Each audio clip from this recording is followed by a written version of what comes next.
Sairam everyone, welcome back to our history class. We will continue with our lesson Socialism in Europe and the Russian Revolution. Before we move further, let's have a small recap of what we have learnt in the last class. Agriculture was the main occupation of majority in Russian Empire. St. Petersburg and Moscow were important industrial region they developed. Political parties were regarded illegal. Peasants were considered as the main force of revolution. The Socialist Revolutionary Party was formed by socialist. Lenin believed in a repressive society and he led the Bolshevik Party. We all studied about all these points, we discussed about it. Now let's move further. Let's begin with our new topic today, a turbulent time, the 1905 revolution. Till 20th century, Russia was under autocratic rule. Tsar did according to his wish. Also, Tsar was not subject to the parliament. This, liberals, they started campaigning against this. They wanted that there should be end of Tsar in Russia. And these liberals, together with social democrats and socialist revolutionary, they demanded a constitution. Now, not only this political party, they helped them, but the nationalists and also in Muslim dominated areas by Jihadists. Now, Jihadists were the Muslim reformers, within the Russian Empire. This nationalists also were from the Russian Empire. Now, Jihadi, they wanted modernized Islam to lead the society. So, they also supported the liberals and demanded a constitution. Now, let's move back. I'll talk to you about 1904. Now, in this year, what happened was, there was a sudden rise in price of essential goods. And the real wage declined. It declined by 20%. This was a very bad year for the people of Russia. But there was rise in the membership of workers' association.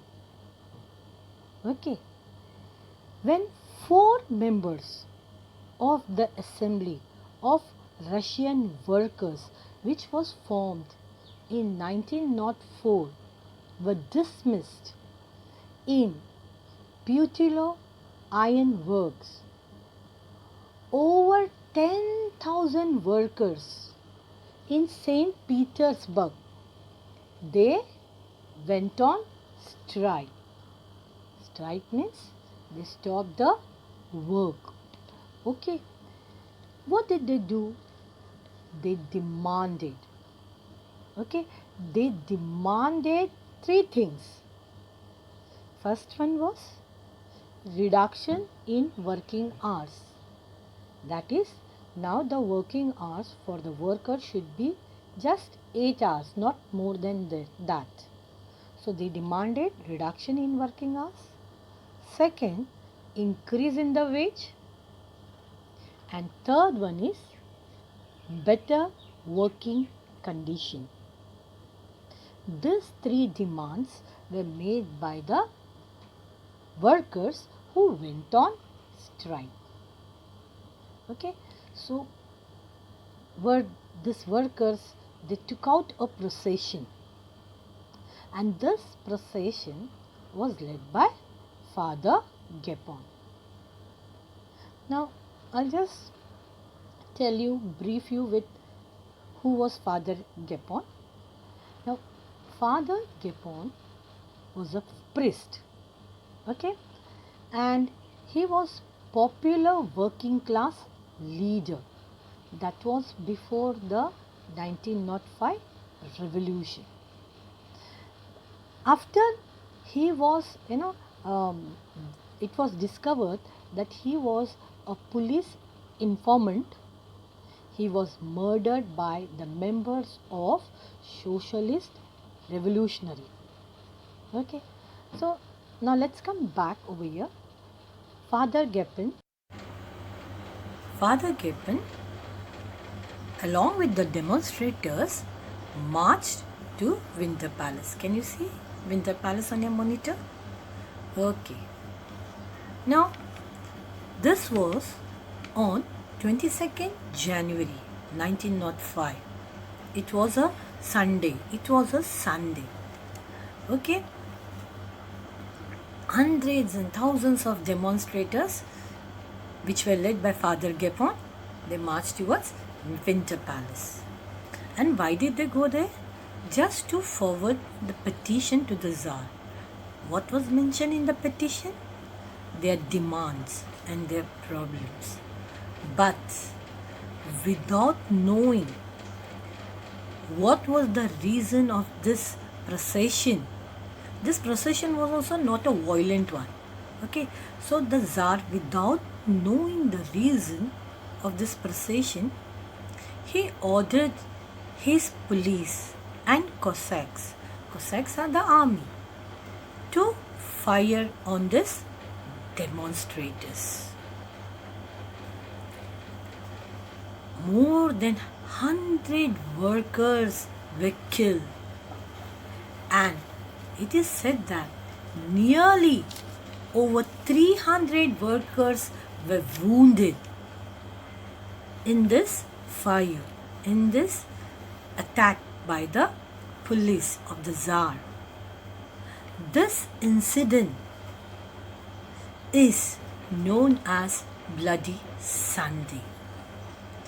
This incident was the beginning of series of events that took place in 1905, and that was known as the Revolution of 1905.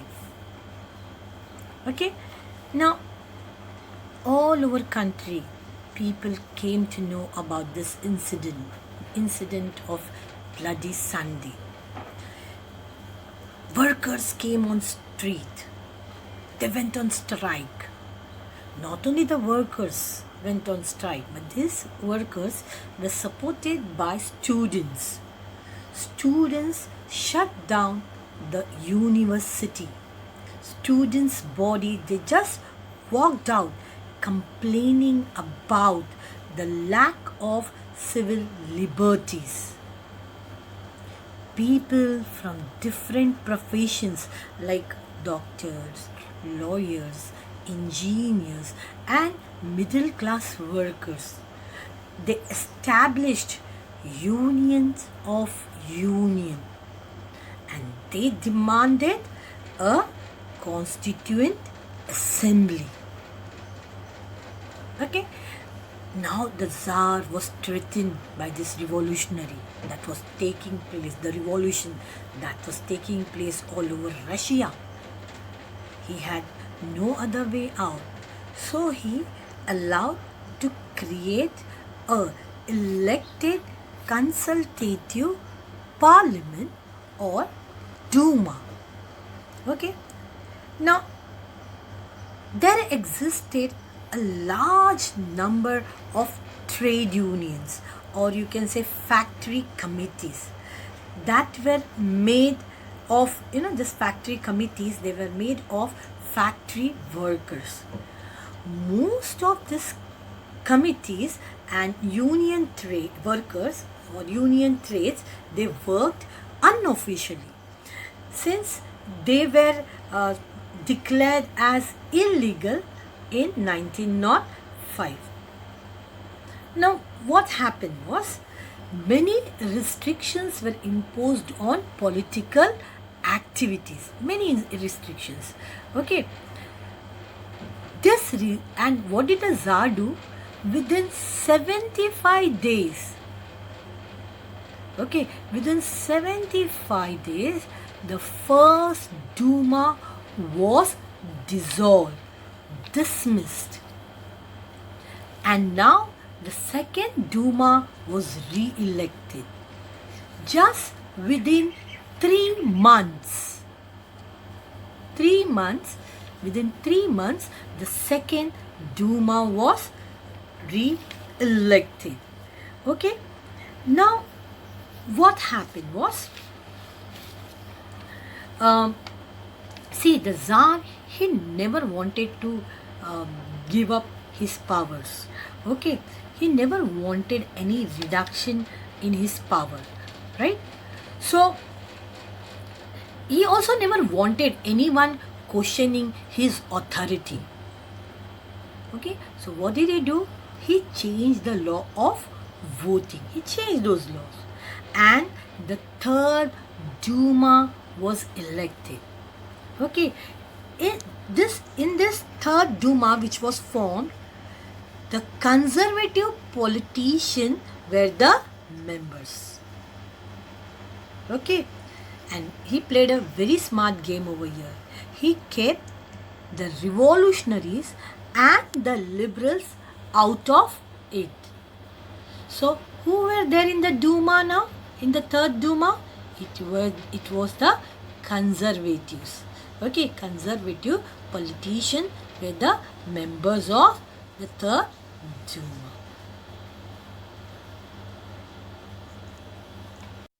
Now, let's move on to another topic, that is the First World War and Russian Empire. 1914. This year, First World War broke. First World War took place in the year 1914. This war was fought between two European alliances.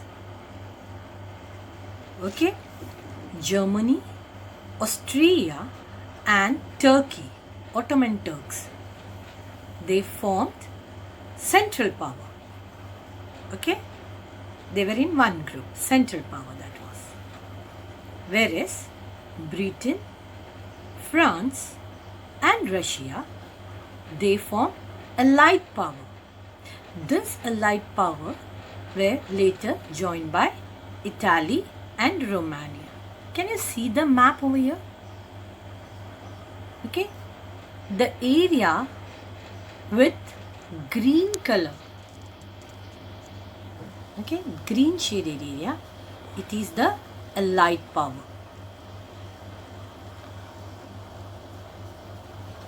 And the orange color. It is the Central Power. Pink color are the neutral countries. They were neutral. They didn't support nor the Allied Power nor the Central Power. Okay, now let's move further.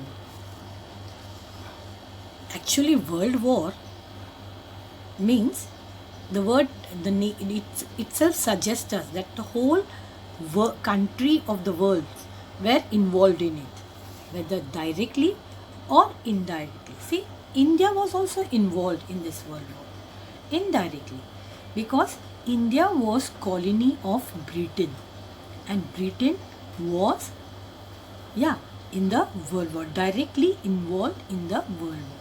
So, many countries, maximum countries of the world, even the colonies, they were involved in this World War. Now, what happened was,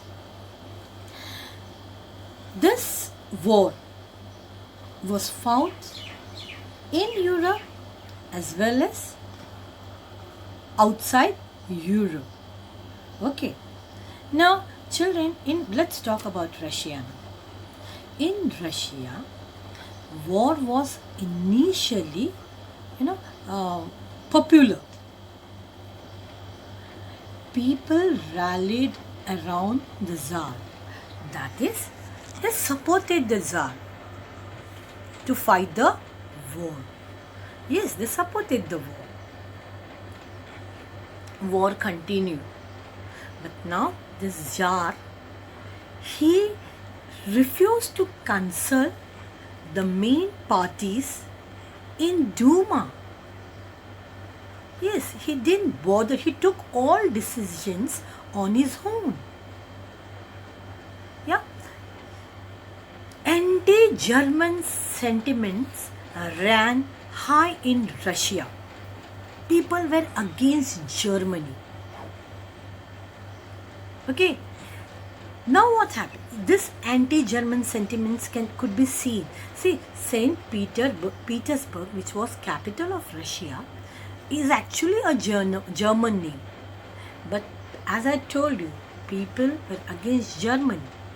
So they changed this name, St. Petersburg, and renamed it as Petrograd.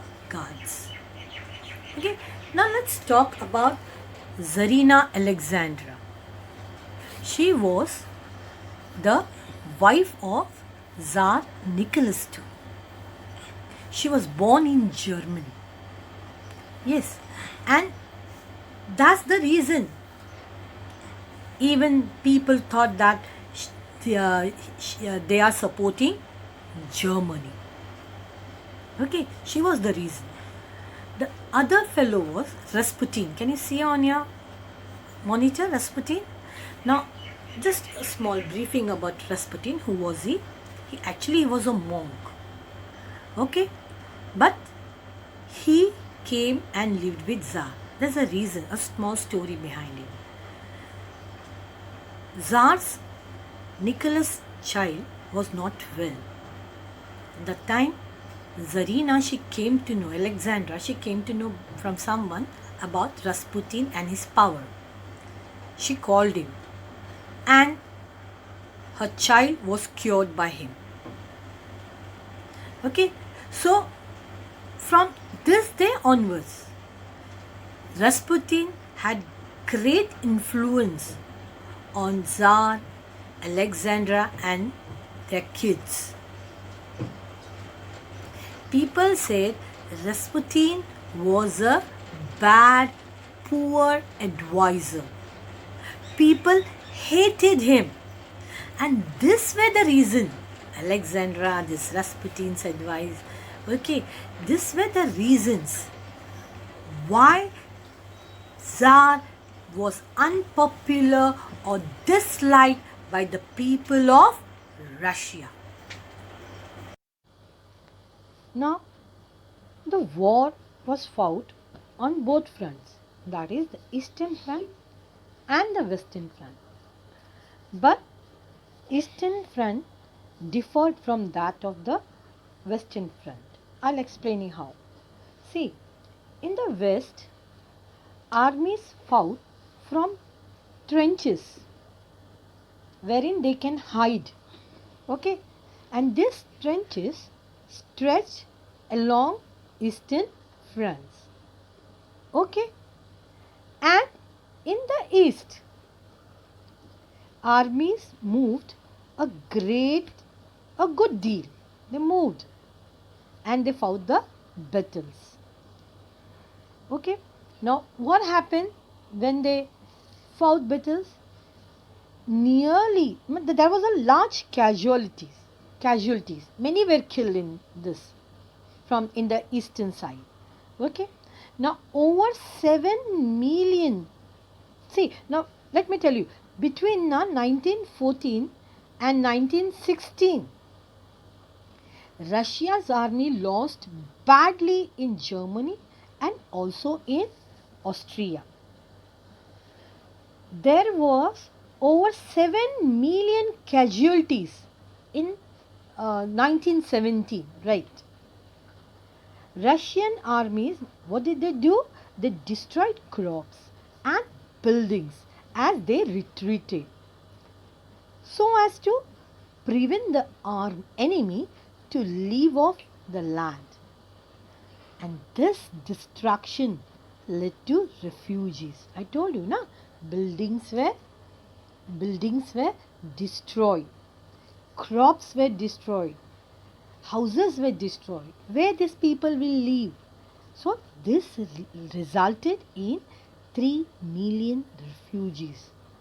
This situation created hatred amongst the people against the Tsar. Even the soldiers, they did not wish to fight wars. Now, this world war affected also industries of Russia. Even industries in Russia were affected by this war. Russia was cut off from other suppliers of goods. By whom? By the Germans. And how? These Germans, they control the Baltic Sea. Baltic Sea was used to transport goods from other parts of the country to Russia. So they controlled the Baltic Sea and did not allow any goods to import to Russia. The Tsar was busy fighting war. Okay? No one took care of the maintenance in Russia. Railway lines, they began to break by 1916 because no maintenance work was done. Okay? And see, able, healthy men, they were asked to join army. Okay? Supplies were stopped. Railway lines were in a very bad condition. They were breaking. Healthy and able men, they were asked to join army. Then what about the industries? This resulted in shortage of workers, shortage of laborers in factories and also in small workshops. So industry was badly hit, badly affected by this world war. Now, what happened? Men were fighting in the front. Army was fighting war in the front. Okay? Large supply of grains were sent to the army who were fighting war in the front to feed them. Then what happened to the people in the cities? In the city, there was shortage of food grain. Yes, and this led to riots and fighting in bread shop. This was in the winter of 1960. People were discontent, shortage of food, industries were not were affected. Okay, people were discontent with the Tsar. Now let's move further. Let's talk about the February Revolution in Petrograd. The month of February was of winter, severe winter, cold winter. Okay, the condition of the capital Petrograd was becoming worse. This was in the year 1970. Okay, it was becoming worse. Now, this city, I'm talking about the capital, the Petrograd, it was divided. City was divided. Okay, it was divided by the river Neva. Now, the workers' quarters and factory were on the right bank of river Neva. The working class, you can say, were on the right bank. and the fashionable areas, the rich people, okay, the Winter Palace, official buildings which included the palace and where the Duma met, this all were located on the left bank of river Neva. Okay, so this is what I wanted to tell you. The society was divided. The richer lived on the left bank and the working class lived on the right bank of river Neva. There was food shortage in the workers' quarter. The members of the parliament wished to preserve the elected government and were against the Tsar's desire to dissolve Duma.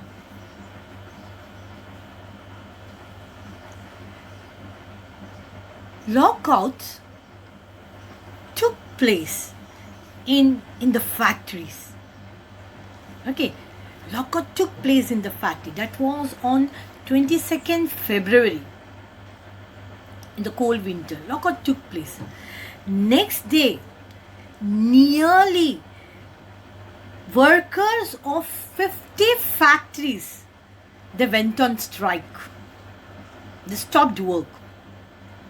Even women in many factories, they led the strike. And this day is celebrated as International Women's Day. Can you see there on your monitor? Women led the strike. This fashionable areas and official building actually were surrounded by workers. I'll tell you what happened. Worker demonstrators came to the center of the capital. That is Nevsky Prospect. Okay. In this demonstrators, no political party was there in this movement. No political party was involved. Remember this. Workers, they surrounded the official building and this fashionable quarters. Then the government came into action. What did they do? They imposed curfew. But the next morning, next 2 days in the morning, this demonstrators, they came back. And this time, the government called the police, the cavalry, to keep an eye on the activity of the demonstrators. Okay? Now, at last, Duma was suspended on Sunday. That is on 25th February. And this Duma was suspended by the government. People were very angry with this. And they were forced the demonstrators to come on streets on 22nd. See, 25th, Duma was dissolved, suspended, and on 22nd, people came on streets. Streets were thronged with people. And these people raised slogans. And what was this slogans? Slogans were about bread, wages, and better hour and democracy. Even the army refused to fire on the demonstrator. The cavalry, they refused to fire on the demonstrator. Now what happened was, an officer, he was shot down at the barracks. And 3 other officers were mutilated. This army, they refused to fire on the demonstrators. Yes, they refused to do that. Instead, they joined these demonstrators. These workers, in the evening, they gathered to form a Soviet, or you can say a council. and this was the Petrograd Soviet. Okay, now delegations were sent everywhere. Revolution was taking place. People were now, it was becoming impossible to stop the people. Even the army now was going against the Tsar. So delegations were sent to talk to the Tsar. Okay, military commanders, they advised the Tsar to abdicate. Tsar had no other option. Okay, and he renounced or quit his throne on 2nd March. Yes, now no more Tsar. Monarchy came to an end, and the new power that came, the new government that came into power were the provisional government. Okay, this was formed by the Soviet leaders and the Duma leaders. Now, Russia's future was to be decided by a constituent assembly. The monarch was brought down. That was in February 1917. Now, let's talk what happened after February. Let's see. Okay, army officials, landowners, industrialists, they all were rich people. They, you know, this their influential was there in provisional government. They influenced the provisional government. But the liberals and the socialists, they were against it. They worked for elected government. Restrictions were removed now. Restrictions on public meeting and association were removed. Soviets like the Petrograd were set up everywhere. But no common election was followed. Okay?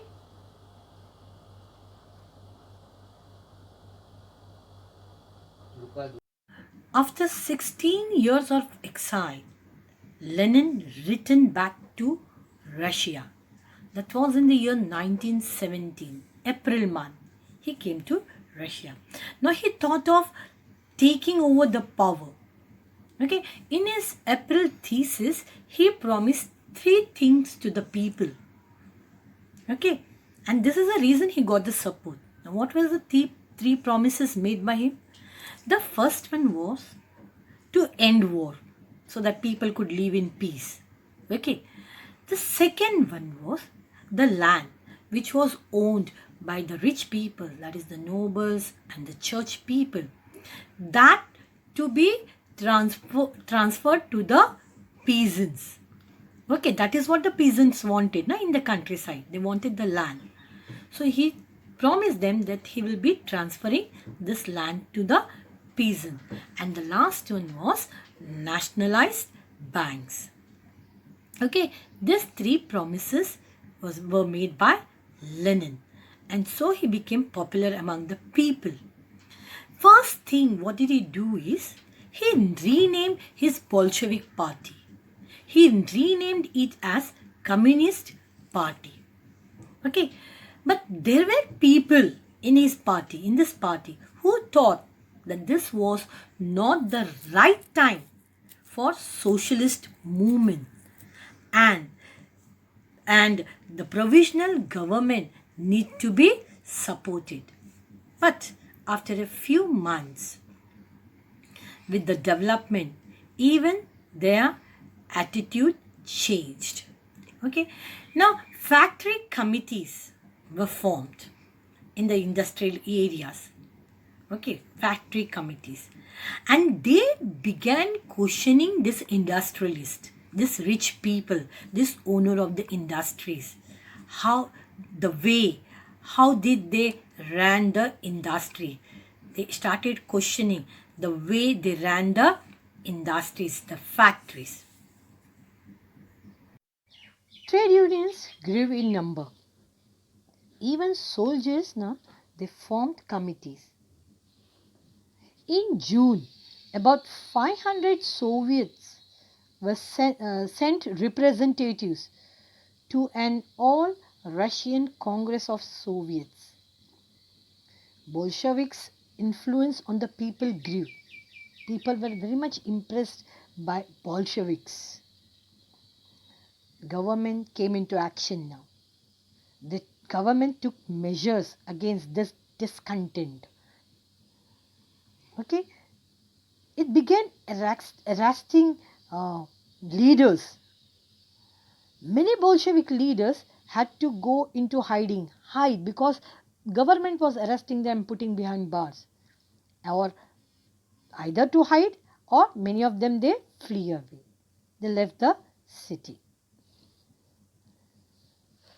In the countryside, peasants, along with the socialist revolutionary, they demanded redistribution of land. Okay, this is what Lenin promised them, right? Now, land committees were formed to solve this problem. And at last, peasants, they got land that was between the month of June and September of 1917. Yes, they got their lands, which was owned by the rich landlords and the church people. I will stop over here now in this class. We will continue with the same lesson in the next class. Till then, take care. Thank you.